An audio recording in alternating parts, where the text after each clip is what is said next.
Welcome back to another video on the JJ Think Tank. Once again, I hope you're doing well today. And my topic of discussion will be the standardized IQ test. So, recently I had a spat online, on X, on Twitter, with Mr. Molyneux, Stefan Molyneux, and some of his minions, his loyal fanboys, about the standardized IQ test. And basically my point was that this IQ test, developed and devised in the West, yes, because it's a Western construction, it's limited in scope, so it doesn't measure all forms of intelligence, yes? And this was the point I was trying to make to Stefan, because I believe he, well, in my opinion, analysing his thought and his worldview, sometimes he seems to boil everything down to this IQ test, which is wrong in my opinion. This is sloppy thinking, one-dimensional thinking, and it leads to negative outcomes. Yes, it leads to a lack of truth, in my opinion, and he doesn't really see the bigger picture.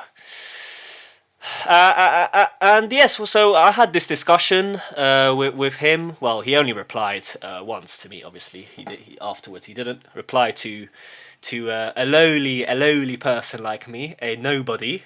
But but yes, some of his fanboys started not attacking me, but strawmanning me. I think their arguments weren't coherent. No thought in those arguments. In my opinion, others agreed with me. They noticed the same thing. They noticed my point of view, and I'd like to go a bit deeper into this issue, because I think this is really important. This is a really important issue, because this IQ test is then used to judge and denigrate other nations, other people, and this is dangerous, yes, because this is a slippery slope, because this can lead to a dehumanization of the other, basically. I'd like to point out now that I don't really have a bias, yes, because I'm from Poland, yes. Poland, supposedly, the average IQ of Polish people is in the hundreds, like people in England, in the UK. So I don't have any bias against Western civilization, etc. I have quite an impartial view, quite a balanced view. And so therefore I think my perspective will be quite valid, yes, because when we look at the IQ chart and the map of countries based on their IQ scores, we start to see that a lot of countries that are not part of Western civilization apparently have a lower IQ, yes. We see, for example, Russia, Belarus, yes, they have a bit of a lower IQ test and map. Let's have a look here, just to make sure I'm not talking nonsense, yes.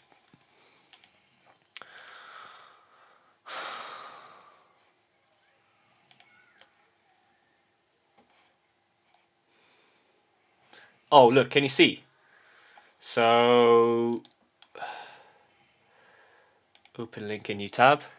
Let's have a look at this one. Obviously, there's different maps here, yes, but let's go on Instagram. And look, can you see?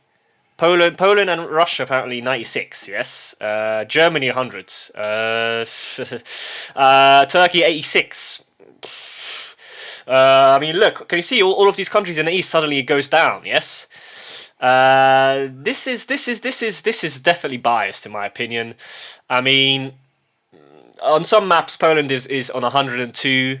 and it's equal to other countries, and some it's lower. So it's all biased, really. It's all based on some interpretation of a little bloody IQ test, and then you start to label, yes, all other countries. You start to judge them. You start to denigrate them, and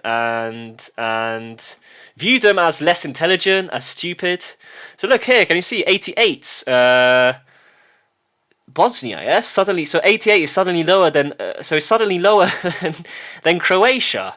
85, so Montenegro, 85. All of a sudden, this is absolute nonsense. I mean, can you see? There's some form of bias going on here between, well, against Muslims basically, and people from the East. And it's clear. This IQ test is clearly inaccurate.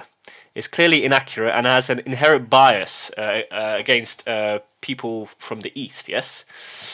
When we look at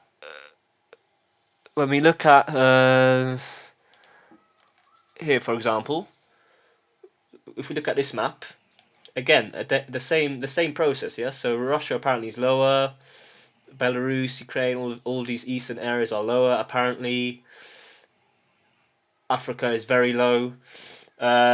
So when it comes to Africa, perhaps I would agree, yes, because Africa, it's a completely different civilization. It's a completely different culture. They think in a different way, and they won't really score high on the IQ test as a whole. Yes, of course, there are Africans who do score highly, and they are intelligent and they are able to be like Westerners. Yes. Quote unquote. I'll go more into the issue about how Western civilization is. There's many problems in the West, yes, where just because they score very high apparently on this IQ test, it doesn't mean that you don't have issues. And this is linked to technology, I believe. So I'll go into this in a moment. But yes, so going back now to this IQ test, I would like to stress also, at this moment in time, that this IQ test, it does measure mathematical proficiency, calculation speed. It does measure this. It does measure the recognition of patterns, of geometric patterns. So this is true. This is true. It does measure this. I agree. And in this sense, it's a good barometer of intelligence. But the problem is that this is not the only form of intelligence. There are many forms of intelligence. Intelligence takes different forms. So this is why I wrote here in my article that we can safely assert that this miraculous IQ test that supposedly solves everything, explains all the problems in the world. Yes. It doesn't. In the end, this is not true. It actually doesn't account for everything. It doesn't account for emotional intelligence. It does not account for creativity. It does not account for artistic ability. It does not account for social skills. It does not account for kinesthetic skills. And the most important point, it does not account for holistic, context-driven thinking.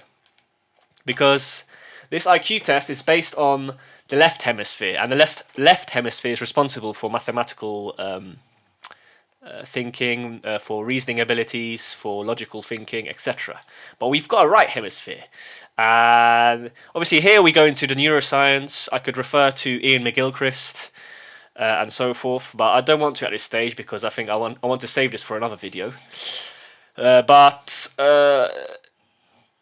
it's clear, yes. I mean, anyone who actually starts to think, notices that this IQ test is a load of bloody nonsense. Yes, it doesn't account for everything, for all types of intelligence.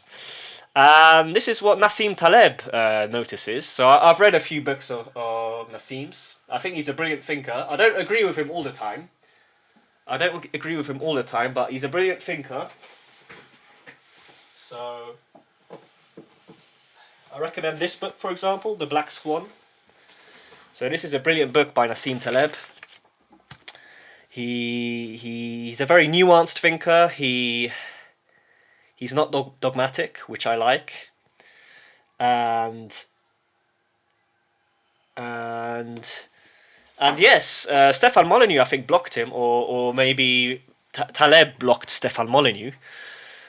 So this shows that yes, they have alternative, differing worldviews. Yes, on this issue, I'm definitely in agreement with Nassim Taleb.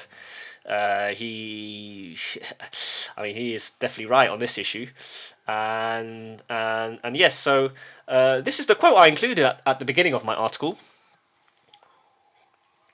and it's a funny one.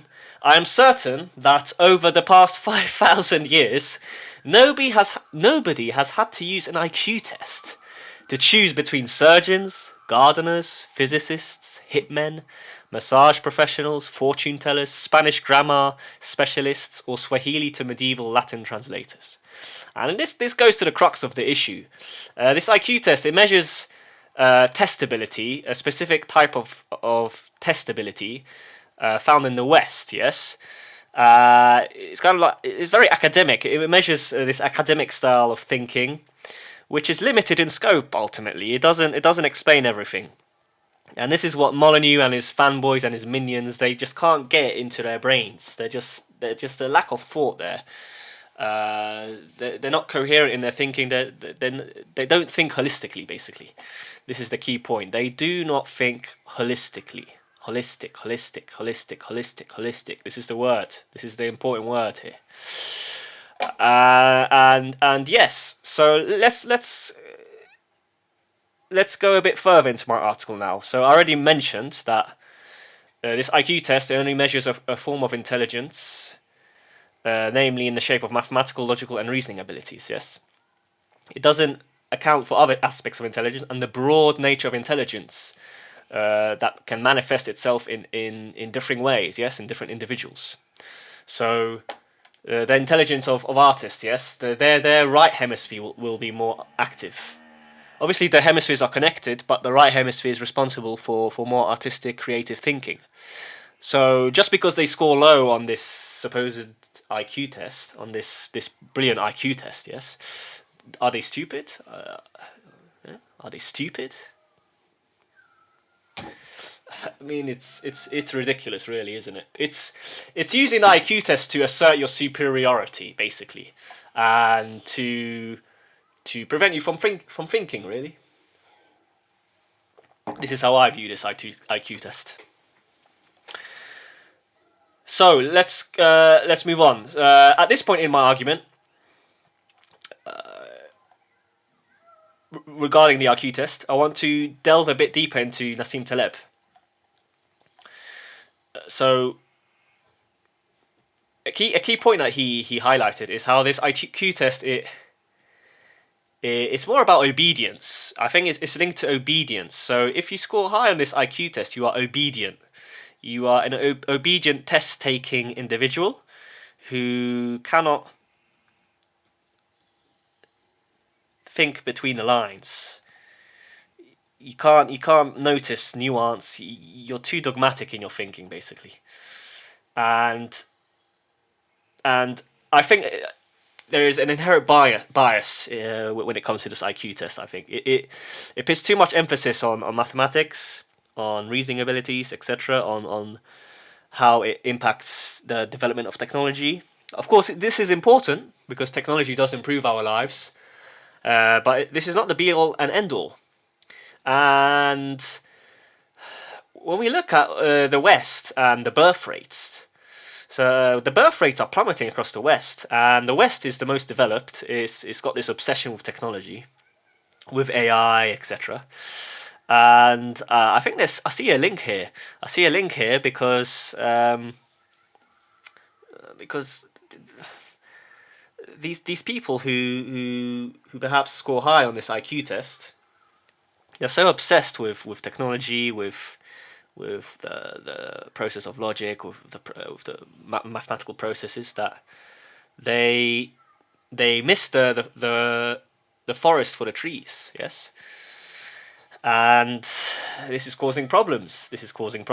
And at the end of my article, I'll go into this a bit further by referring to Heidegger. Yes, Heidegger is a key philosopher that we need to take into account when we analyze this issue. So So yes, Taleb is more critical than me. He states that it measures only obedience and test-taking skills, rather than true intelligence that is required when dealing with uncertainty and risk. Partly I agree with him on this obedience issue and test-taking skills, but I see Stefan Molyneux's point, yes, that to some degree it does explain why some countries are more technologically advanced and why others aren't, yes. So obviously Africa comes to mind here. It's more difficult for Africans to adopt this kind of Western mind. Yes, it doesn't mean that they're inferior as humans. I mean, I've changed my view. Perhaps in the past I was a bit judgmental, but I've changed my view. Africans, they're just different, right? They've got a different way of thinking. They've got a different culture. They've got kind of a specific emotional type of intelligence, I believe. I can't clarify it exactly, but they definitely have a lot of talent when it comes to art and to athletics. So Africans, they've got genes, yes, that result in them having a lot of prowess when it comes to sport, yes. So we can think obviously of various boxers, yes, Mike Tyson, etc. Other sportsmen in football. So we've got a lot of black players who are brilliant at football. I mean, Ousmane Dembele comes to mind. So he's making a good career at the moment. Ousmane Dembele. So here he is. Plays for Paris Saint-Germain. So yes, just because perhaps they score low on this IQ test, it doesn't mean that they're not human, yes, and that they don't have some talent within them. Of course, here the issue becomes complicated because we're talking about immigration. This is linked to immigration and how if you change the demographic of your country too much, then it can't, problems arise. And I agree here with Molyneux. I agree. If the West changes its demographic structure too quickly, it will cause some problems. Yes, and here we have to be honest. We can't be too politically correct because otherwise it could lead to trouble. So yes. So this is when it comes to countries. Yes. So we can see that this. I mean, this is a load of nonsense. How can Montenegro suddenly be on 88? Or no, Bosnia, for example. How can it suddenly be all the way down to 88, whereas Croatia is at 95? I mean, this Ukraine as well, suddenly down to 90. I mean, I think this is wrong in my opinion. There's clearly some bias going on here. I mean, is this Norway? Norway's 97. I mean, Norway should be like 100. It should be all the same, really. This is Germany 100. I mean, ultimately there is some bias here going on, and we can't deny that. So now I think a case study for context will clarify the issue even more, because I think, yes, this argument on Twitter that I had, this debate, it sprang from a picture. So another Twitter account, they shared a picture of the differences in income between the north and the south of Italy. So the south of Italy is known to be less wealthy, whereas the north is wealthier, yes. And here, Molyneux boiled down everything. The ideologue. Here, Molyneux. Molyneux sometimes he is an ideologue. He worships this IQ test. This is so funny, man. I mean, he's so blind sometimes. And he blamed it all on IQ, yes. And because he did so, it's clear that he supposes that this kind of mixture of Arabic blood or something in the south of Italy means that this is why the south is less wealthy, yes, than the north. But this is clearly it's clearly not due to IQ. The south of Italy, it's much hotter, Yes, the south of Italy, the temperature's high, so obviously less economic activity can take place because when it's hot, when the geography is difficult, when the climate is difficult, it's harder, yes, for development to take place. So that's one issue. The second is simply due to regional structural economic differences. So the north of Italy, the population is higher there. There are more agglomerations. There are larger cities. So obviously there's a greater circulation of money, and because there's a greater circulation of money, the north is wealthier. Yes. This is the same when we think of the UK. Yes, when we compare London to the north. It's the same process really. The north is less wealthy than the south, yes, which is why the UK, the people in the north, they call the the southerners southern softies. They know the northerners in England. They know they're not inferior. They know that they aren't inferior to people from the south. Yes. It's nothing to do with IQ, yes, it's just regional structural economic differences. The same is the case in Germany. The east of Germany is less wealthy than the west. The same is the case in Poland. The east is less wealthy than the west.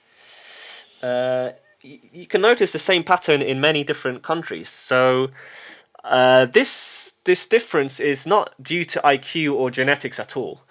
It's not. It's simply not. It's due to the structural economic differences based on finance, based on the development of industry, based on the circulation of money, etc. Which is why, if you get a person from the south of Italy, for example, and you move them to the north, they would perform well. So obviously a lot of migration probably happens from the south to the north because the people are looking for jobs and money, yes, and this is this is so obvious. I mean. Molyneux's not thinking here, right? Mr. Molyneux, Mr. Stefan Molyneux is not thinking on this issue. When it comes to this issue, yes.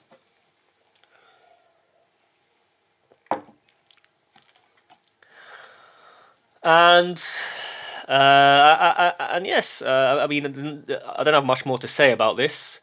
Let me just check if there's anything I included in my article that I haven't mentioned. So yes, the explanation I just provided. Many others agreed with me. A lot of people, they're able to connect the dots and think in more holistic terms. They don't just base everything on this IQ test.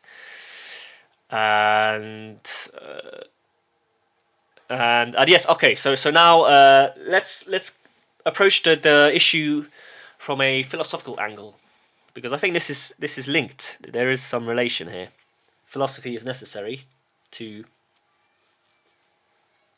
clarify the issue about IQ. So I would agree with Stefan that certain regions of the world will perhaps never achieve the supposed heights of Western civilization. When I say this, I mean the technological, organizational, and governmental superiority that the West has managed to achieve. So here I agree with Stefan. I definitely agree with him. He's correct that there is some this specific genius to Western civilization. They're able to develop all these technologies.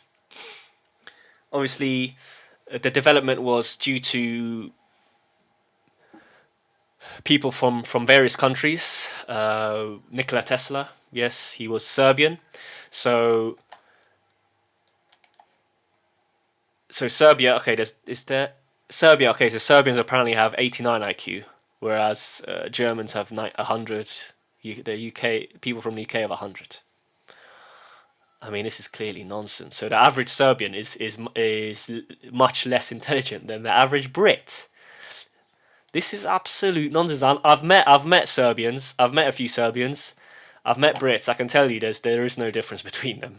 If anything, the Serbians are more intelligent than English people, than a lot of the Brits I've met. That's for sure. So again, it shows that this IQ test is nonsense. Yes, but so yes, going back to my point. So a lot of the technology that we see in the West, it wasn't developed just by English people, yes, Anglo-Saxons. A lot of people from other countries, from other ethnicities, developed this technology. So I've mentioned Tesla. I've mentioned. I can mention various people, figures from Poland. A lot of Polish people developed the technology that we now use in the West. So we can think of Steve Wozniak. Steve Wozniak, yes. He had Polish blood. A lot of Polish blood. We can think of Russian thinkers, Mendeleev. Mendeleev.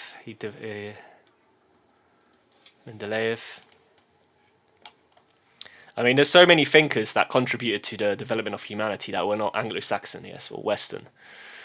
And I think this leads me on to my point that I think a lot of Anglo-Saxons, they've got too much pride. They've got too much pride. They're too arrogant, and they think they're the top dog. But they're not. They're not. Unfortunately, and they need to recognise this. Yes, they made an impact. They contributed, of course. I don't deny this. There are many aspects of Anglo-Saxon and American culture that we should cherish and preserve. But at the same time, I think they distort history and the achievements of certain individuals to kind of fit into their biased worldview. Sometimes I notice this. I pick this up. It's very subtle, but it's there. Yes. So yes, that was my point about that I wanted to make about the West. I can mention many other brilliant figures from various countries that contributed a lot to the development of humanity. I'll save this for another video because here it will be too much, yes, for one video. But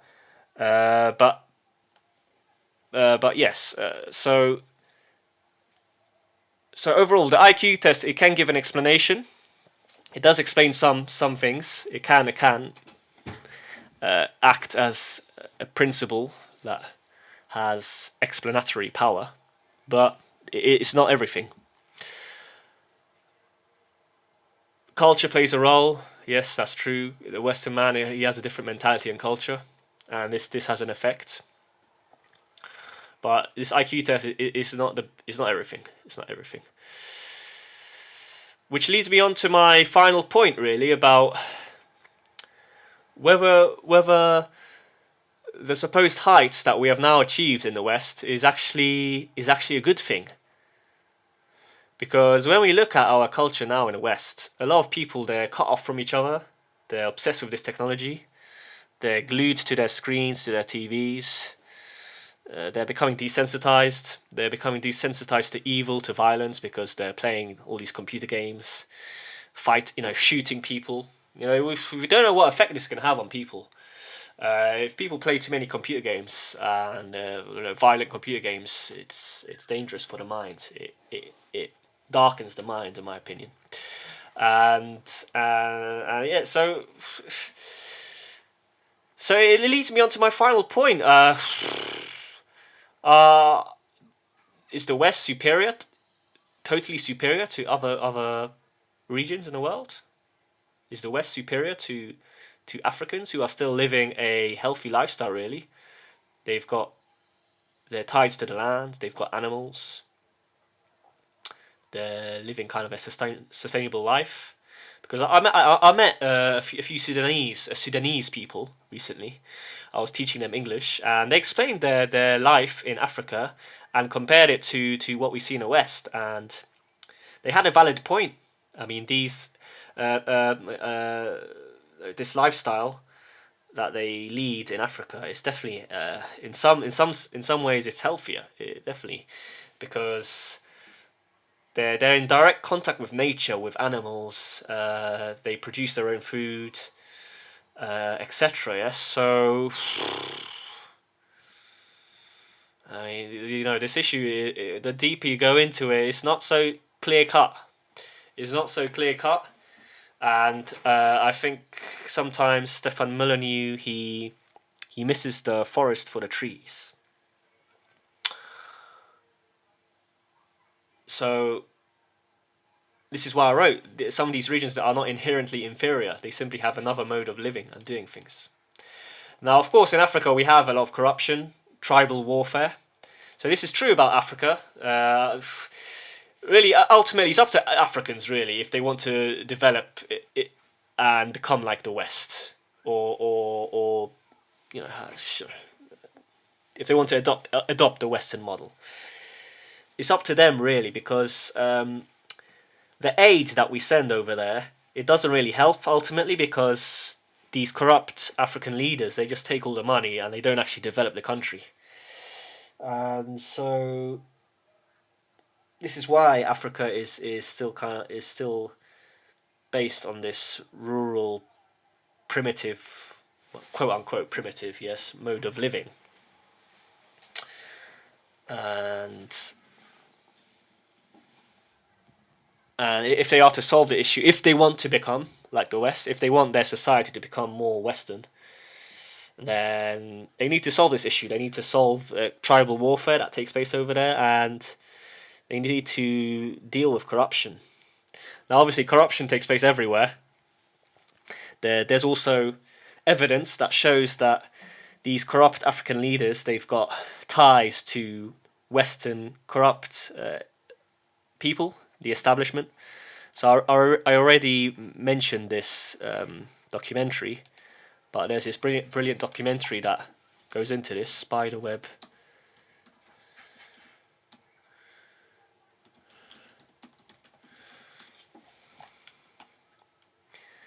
The Spider's Web, Britain's Second Empire, is a documentary revealing how, as the British Empire declined, financial interests in the City of London created a global network of offshore tax havens. So this is true. This secret empire, it links corrupt African leaders with corrupt Westerners, and there's this pathological link between them. So if, this issue has to be solved if Africa is to develop, basically. So that's really the end of my video, I think, for today. My final rhetorical question will be this one. After all, when we step back, when we look at ourselves, and we analyze our mode of living, is our excessively technological society healthy at this moment in time?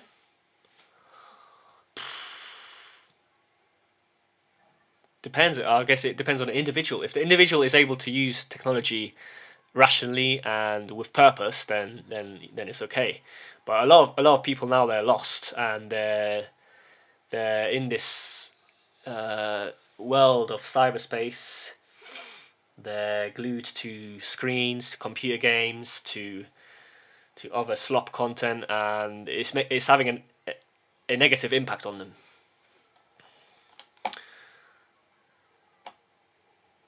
Which is why I included this quote by Heidegger at the end.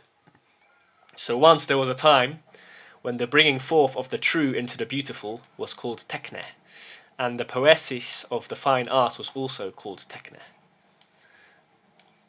So this quote definitely makes us think. So I recommend Martin Heidegger. He is a brilliant thinker, in my opinion. Just because he was associated with Nazism doesn't mean that we should reject his thoughts. So this book is key, Being and Time. I advise everyone to read this book.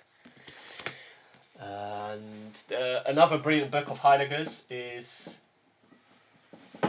the question concerning art and technology. This is another key book.